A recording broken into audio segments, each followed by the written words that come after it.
Hello' গাইছ, এয়া চাওকচোন কেনেকুৱা ধুনীয়া ঠাইত আহি গৈছোঁ। দেখিছানে ইয়াৰ কেনেকুৱা লাগিছে? এইবোৰ কেনেকুৱা গছ গছনিৰে, এইডাল বাঁহ গছ বুলি কয়, বাঁহৰ গছ। ইয়াৰ পৰা বহুত ধৰণৰ কোলা চাঙেলি অৰ্থাৎ ঘৰ সাজাও যায়, ধুনীয়া ধুনীয়া বস্তু তৈয়াৰ কৰা যায়। এয়া বাঁহৰ গছ দেখিছানে?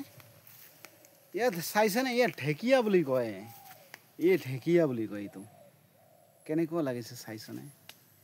এই যে এইবোৰ কেনেকুৱা বাগান লগাইছে, এইটো চাওকচোন কেনেকুৱা লাগিছে, ধুনীয়া লাগিছে না?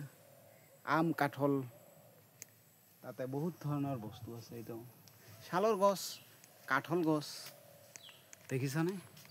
কি মজা লাগিছে, ধুনীয়া লাগিছে।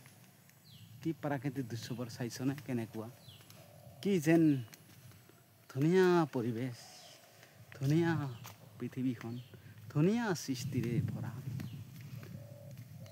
চুৱনি গছৰে ভৰা। এয়া চাওকচোন কেনেকুৱা দেখিছনে? এইবোৰ কি ধুনীয়াকৈ গজালি পাৰি, চাওকচোন কেনেকুৱা লাগিছে। আচৰিত ভাবিবলগীয়া কথা কিন্তু দেই।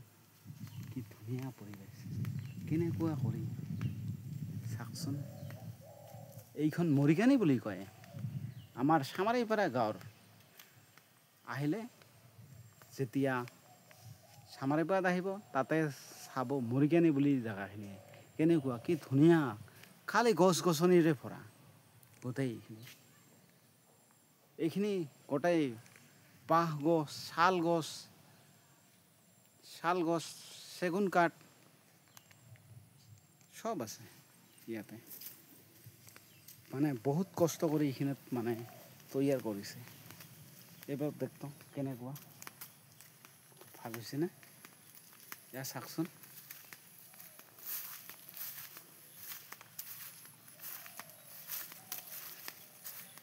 চাওকচোন, এইখন চৌৰখাৰা বুলি কয়। এই গাঁওখন চৌৰখাৰা, যিয়াত নাকি চ'লাৰ কোম্পানী হ'ব। শুনিছেনে সকলোৱে? চ'লাৰ কোম্পানী যে হ'ব, এইখন চ'লাৰ কোম্পানী তাতে হ'ব। এইটো নদী, যেতিয়া বাৰিষা কাল হয় এইফালে গোটেই পানী হয়, তাতে কিন্তু পানী নহয়। ই টিলা পাহাৰ আছিল, পাহাৰ, সেইখন পাহাৰ, তাতে বানপানী নহয়। কিন্তু এখন চ'লাৰ কোম্পানী। এইখিনিত কিন্তু যেতিয়া বাৰিষা কাল হয়, এইখিনিত কিন্তু পানী মোটামুটি 1 কোমৰ মানা হয়। এইখিনিত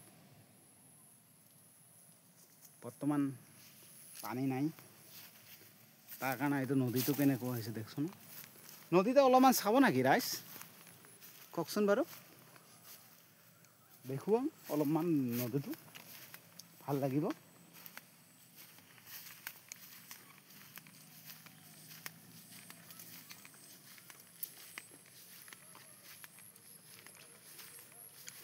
এই যে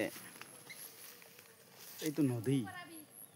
আৰু এটা বস্তু চাওকচোন, এই যে বেতগছ বুলি কয়, এইবিলাক বেতগছ চাইছানে?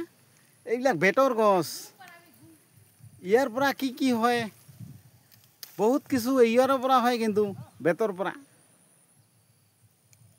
পৰা ধুন কিবা কিবি বহুত কিছু বনায়। কিন্তু বেতৰ পৰা, ইয়াৰ পৰা মৰা কিন্তু বেছি ভাল হয়। যিটো মানে যে অৰ্থাৎ আগৰ দিনত যিটো যে আমি মানে কি বুলি কয়, মূৰ বহাৰ কাৰণে এইটো হয়। কিন্তু ইয়াৰ পৰা হয়, বনাই ইয়াৰ পৰা, দেখিছানে?